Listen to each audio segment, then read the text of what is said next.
ପିଲାମାନେ ୱେଲକମ୍ କରୁଛି Odia smart class YouTube ଚ୍ୟାନେଲର ଆଉ ଏକ ନୂଆ ଭିଡ଼ିଓକୁ। ପିଲାମାନେ ଆଗକୁ ଆସିବାକୁ ଯାଉଛି S2 ବାର୍ଷିକ ପରୀକ୍ଷା ପ୍ରଥମରୁ ନବମ ଶ୍ରେଣୀ ପିଲାମାନଙ୍କ ପାଇଁ ଏହା ଅତ୍ୟନ୍ତ ଗୁରୁତ୍ୱପୂର୍ଣ୍ଣ। ଭିଡ଼ିଓଟି ଶେଷ ଯାଏଁ ଦେଖ ଓ ଗୋଟେ ଲାଇକ୍ ଓ ଭିଡ଼ିଓଟି କେମିତି ଲାଗିଲା ଗୋଟେ ସୁନ୍ଦର କମେଣ୍ଟ ମଧ୍ୟ କରିଦେବ। ଆମର ଆଗକୁ ପ୍ରତ୍ୟେକଟି ଚାପ୍ଟରର କ୍ୱେଶ୍ଚିନ୍ ଆନ୍ସର ମଧ୍ୟ ଆସିବାକୁ ଯାଉଛି, ସେଥିପାଇଁ ଚ୍ୟାନେଲକୁ ସବସ୍କ୍ରାଇବ୍ କରି ରଖ। ଏବେ ଆମେ ଆରମ୍ଭ କରିବା ପ୍ରଥମରୁ ଅଷ୍ଟମ ଶ୍ରେଣୀ ଓ ନବମ ଶ୍ରେଣୀ ପିଲାମାନଙ୍କର ବାର୍ଷିକ ପରୀକ୍ଷାର ସମୟ ସାରଣୀ ଜାଣିବା ଓ ପିଲାମାନେ ଭିଡ଼ିଓଟି ଶେଷ ଯାଏଁ ଦେଖିବାକୁ ସମସ୍ତଙ୍କୁ ଅନୁରୋଧ। ପିଲାମାନେ ଏଠି ଆମର ଦେଇଛି ସମାପ୍ତି ସୂଚକ ଆକଳନ 2026। ଏଠି ଆମର ଦେଇଛି ତାରିଖ 9 ତାରିଖ 9/3/2026। ପ୍ରଥମ ବୈଠକ ସବୁଥିରେ ଆମର ଅଛି ଦିଟା ବୈଠକ ରହୁଛି, ପ୍ରଥମ ବୈଠକ ଆଉ ଦ୍ୱିତୀୟ ବୈଠକ। ପ୍ରଥମ ରହୁଛି ପ୍ରଥମ ଶ୍ରେଣୀ ପିଲାଙ୍କ ଠାରୁ ଆମେ ଏବେ ଜାଣିବା ଅଷ୍ଟମ ଶ୍ରେଣୀ ପିଲାମାନଙ୍କ ପାଇଁ। ଆମର ପ୍ରଥମ ବୈଠକରେ ପ୍ରଥମ ଶ୍ରେଣୀ ପିଲାଙ୍କର ଅଛି ମାତୃଭାଷା ଲିଖିତ, ଦ୍ୱିତୀୟ ଶ୍ରେଣୀ ପିଲାଙ୍କର ଅଛି ମଧ୍ୟ ମାତୃଭାଷା ଲିଖିତ, ତୃତୀୟ ଶ୍ରେଣୀ ପିଲାଙ୍କର ମଧ୍ୟ ମାତୃଭାଷା ଲିଖିତ ଅଛି, ଚତୁର୍ଥ ଶ୍ରେଣୀ ପିଲାମାନଙ୍କର ମାତୃଭାଷା ଆଉ ଲିଖିତ, ପଞ୍ଚମ ଶ୍ରେଣୀ ପିଲାମାନଙ୍କର ସେଇ ମାତୃଭାଷା ଲିଖିତ, ଷଷ୍ଠ ଶ୍ରେଣୀ ମାତୃଭାଷା ଲିଖିତ, ସପ୍ତମ ଶ୍ରେଣୀ ମାତୃଭାଷା ଲିଖିତ, ଅଷ୍ଟମ ଶ୍ରେଣୀ ମାତୃଭାଷା ଲିଖିତ। ସମସ୍ତ ପ୍ରଥମରୁ ଅଷ୍ଟମ ଶ୍ରେଣୀ ପର୍ଯ୍ୟନ୍ତ ଆମର ପ୍ରଥମ ବୈଠକରେ ମାତୃଭାଷା ଲିଖିତ ଅଛି। ଆଉ ଦ୍ୱିତୀୟ ବୈଠକରେ ଆମର ପିଲାମାନେ ଅଛି ଷଷ୍ଠରୁ ଅଷ୍ଟମ ଶ୍ରେଣୀ ପିଲାମାନଙ୍କ ପାଇଁ ଦ୍ୱିତୀୟ ବୈଠକ ଅଛି। ଦ୍ୱିତୀୟ ବୈଠକରେ ଷଷ୍ଠ ଶ୍ରେଣୀ ପିଲାମାନଙ୍କର ଆମର ଅଛି ଇତିହାସ ଲିଖିତ, ସପ୍ତମ ଶ୍ରେଣୀରେ ମଧ୍ୟ ଇତିହାସ ଲିଖିତ, ଅଷ୍ଟମ ଶ୍ରେଣୀ ମଧ୍ୟ ଇତିହାସ ଲିଖିତ ଅଛି। ଏବେ ଆମେ ଦେଖିବା 10/3/2026ରେ ଗୋଟେ ଏକ୍ଜାମ୍ ଆମର 9ରେ ଅଛି ଆଉ ଗୋଟେ ଏକ୍ଜାମ୍ 10 ତାରିଖରେ ଅଛି। 10 ତାରିଖର ପ୍ରଥମ ବୈଠକ ପ୍ରଥମ ଶ୍ରେଣୀ ପିଲାମାନଙ୍କର ଗଣିତ ଲିଖିତ ଅଛି, ଦ୍ୱିତୀୟ ଶ୍ରେଣୀ ପିଲାମାନଙ୍କର ଗଣିତ ଲିଖିତ, ତୃତୀୟ ଶ୍ରେଣୀ ପିଲାମାନଙ୍କର ଗଣିତ ଲିଖିତ, ଚତୁର୍ଥ ଶ୍ରେଣୀ ଗଣିତ ଲିଖିତ, ପଞ୍ଚମ ଶ୍ରେଣୀ ପିଲାମାନଙ୍କର ମଧ୍ୟ ଗଣିତ ଲିଖିତ, ଷଷ୍ଠ ଶ୍ରେଣୀ ଗଣିତ ଲିଖିତ, ଆଉ ସପ୍ତମ ଶ୍ରେଣୀ ମଧ୍ୟ ଗଣିତ ଲିଖିତ ଅଛି, ଅଷ୍ଟମ ଶ୍ରେଣୀ ଗଣିତ ଲିଖିତ। ପ୍ରଥମରୁ ଅଷ୍ଟମ ଶ୍ରେଣୀ ପିଲାମାନଙ୍କର ପ୍ରଥମ ବୈଠକରେ ଗଣିତ ଆଉ ଗଣିତ ଲିଖିତ ଅଛି। ଦ୍ୱିତୀୟ ବୈଠକରେ ଷଷ୍ଠରୁ ଅଷ୍ଟମ ଶ୍ରେଣୀ ପିଲାମାନଙ୍କର ଷଷ୍ଠରେ ଅଛି ଚିତ୍ରାଙ୍କନ ରହିଛି, ସପ୍ତମ ଶ୍ରେଣୀ ପିଲାମାନଙ୍କର ଚିତ୍ରାଙ୍କନ, ଅଷ୍ଟମ ଶ୍ରେଣୀ ପିଲାମାନଙ୍କର ମଧ୍ୟ ଚିତ୍ରାଙ୍କନ ରହିଛି। ଦ୍ୱିତୀୟ ବୈଠକରେ ଷଷ୍ଠରୁ ଆମର ଅଷ୍ଟମ ଶ୍ରେଣୀ ପିଲାମାନଙ୍କର ଦ୍ୱିତୀୟ ବୈଠକ ରହୁଛି। ତାପରେ ଆସିଲା ପିଲାମାନେ ଆମର 11 ତାରିଖ।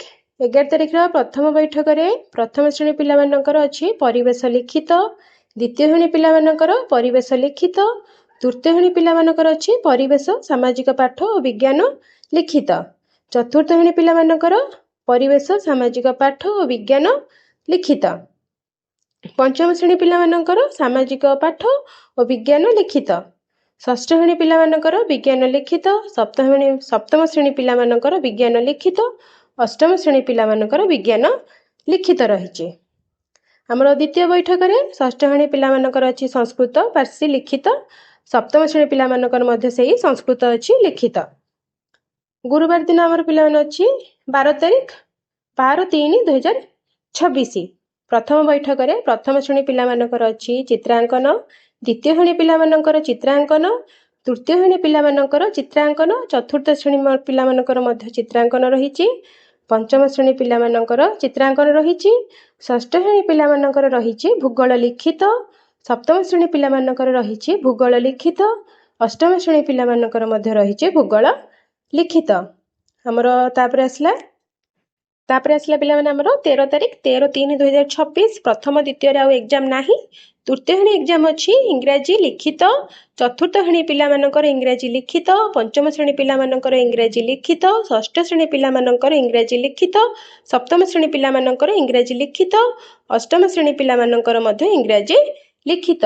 ତାପରେ ଦ୍ୱିତୀୟ ବୈଠକରେ ଆମର ଅଛି ପିଲାମାନେ ଷଷ୍ଠ ଶ୍ରେଣୀ ପିଲାମାନଙ୍କର ଅଛି ହିନ୍ଦୀ ଲିଖିତ, ସପ୍ତମ ଶ୍ରେଣୀ ହିନ୍ଦୀ ଲିଖିତ, ଅଷ୍ଟମ ଶ୍ରେଣୀ ପିଲାମାନଙ୍କର ମଧ୍ୟ ହିନ୍ଦୀ ସଂସ୍କୃତ ପାର୍ସି ଓଡ଼ିଆରେ ଲିଖିତ। ପିଲାମାନେ ନିମ୍ନ ଓଡ଼ିଆ ହିନ୍ଦୀ ସଂସ୍କୃତ ପାର୍ସି ନିମ୍ନ ଓଡ଼ିଆ ଲିଖିତ।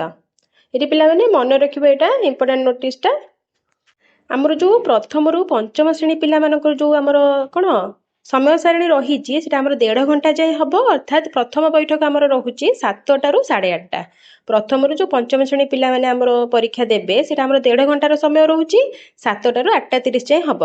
ଆମର ଯେଉଁ ଦ୍ୱିତୀୟ ବୈଠକ ଅଛି, ଦ୍ୱିତୀୟ ବୈଠକ ସକାଳ 9ଟାରୁ ହେବ 10:30 ପର୍ଯ୍ୟନ୍ତ ହେବ। ପ୍ରଥମ ବୈଠକ 1.5 ଘଣ୍ଟା 7ଟାରୁ 8ଟା 30 ଦ୍ୱିତୀୟ ବୈଠକ ପିଲାମାନେ ଆମର ହବ 9ଟାରୁ 10ଟା 30 ରୁ ପିଲାମାନେ ତାପରେ ଷଷ୍ଠରୁ ଅଷ୍ଟମ ଶ୍ରେଣୀ ପର୍ଯ୍ୟନ୍ତ ଯୋଉ ଆଉ ସବୁ ବାକି ପିଲାମାନେ ରହିଲେ ଷଷ୍ଠରୁ ଅଷ୍ଟମ ସେମାନଙ୍କର ପରୀକ୍ଷାର ସମୟ ଅଛି 2 ଘଣ୍ଟା ଅର୍ଥାତ୍ ପ୍ରଥମ ବୈଠକ ହବ ସକାଳ 7ଟାରୁ 9ଟା ତାଙ୍କର ଅଛି ଆଉ ଦ୍ୱିତୀୟ ବୈଠକ ହବ 9ଟା 30ରୁ 11ଟା 30 ପର୍ଯ୍ୟନ୍ତ ହବ। ପ୍ରଥମରୁ ଅଷ୍ଟମ ପର୍ଯ୍ୟନ୍ତ ଯୋଉ ସବୁ କଣ ଶ୍ରେଣୀ ରହିଲା ପରୀକ୍ଷା ଲିଖିତ ହବ। ଲିଖିତ ପୂର୍ବରୁ ଅର୍ଥାତ୍ କଣ 6/3/2026 ଆଉ 7/3/2026ରେ ହେବ। କୋଉ ପିଲାମାନଙ୍କର ପ୍ରଥମରୁ ପଞ୍ଚମ ଶ୍ରେଣୀ ପିଲାମାନଙ୍କର ମୌଖିକ ହବ। ମୌଖିକ ପରୀକ୍ଷା ଆଉ ଲିଖିତ ପରୀକ୍ଷା ପୂର୍ବରୁ ଅର୍ଥାତ୍ 6/3/2026 ଆଉ 7/3ରେ ହବ।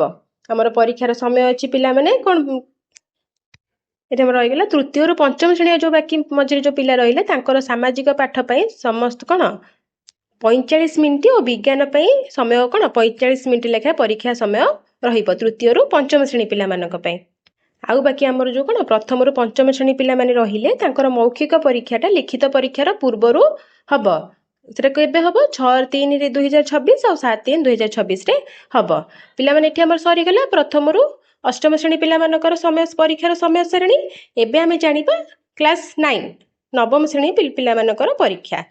ତାଙ୍କର ଡେଟ୍ ଅଛି 9/3/2026 ସୋମବାର ଦିନ ତାଙ୍କର ଅଛି 9/3/26ରେ ସୋମବାର ଦିନ ଅଛି ଫାର୍ଷ୍ଟ ଲାଙ୍ଗୁଏଜ 10/3/26 ମଙ୍ଗଳବାର ଅଛି ସେକେଣ୍ଡ ଲାଙ୍ଗୁଏଜ 11/3/26 ବୁଧବାର ଅଛି ତାଙ୍କର ଥାର୍ଡ ଲାଙ୍ଗୁଏଜ 12/3/26 ଗୁରୁବାର ଅଛି ତାଙ୍କର ମ୍ୟାଥମେଟିକ୍ ଆଉ 10/3 ଶୁକ୍ରବାର ଅଛି ତାଙ୍କର ଜେନେରାଲ ସାଇନ୍ସ ଆଉ 14/3/26 ଶନିବାର ଅଛି ତାଙ୍କର ସୋସିଆଲ ସାଇନ୍ସ।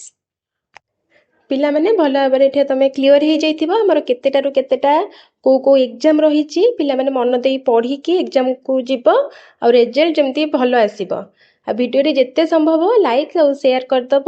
ଆଗକୁ ଆମର ଯୋଉ ନୂଆ ନୂଆ ଭିଡ଼ିଓ ଆସିବାକୁ ଯାଉଛି ସେଥିପାଇଁ ଚ୍ୟାନେଲ ସହ ଯୋଡ଼ି ରୁହନ୍ତୁ। ଆଉ ଭିଡ଼ିଓଟି କେମିତି ଲାଗିଲା ଗୋଟେ କମେଣ୍ଟ ମଧ୍ୟ କରିବେ। ରହୁଛି ଧନ୍ୟବାଦ।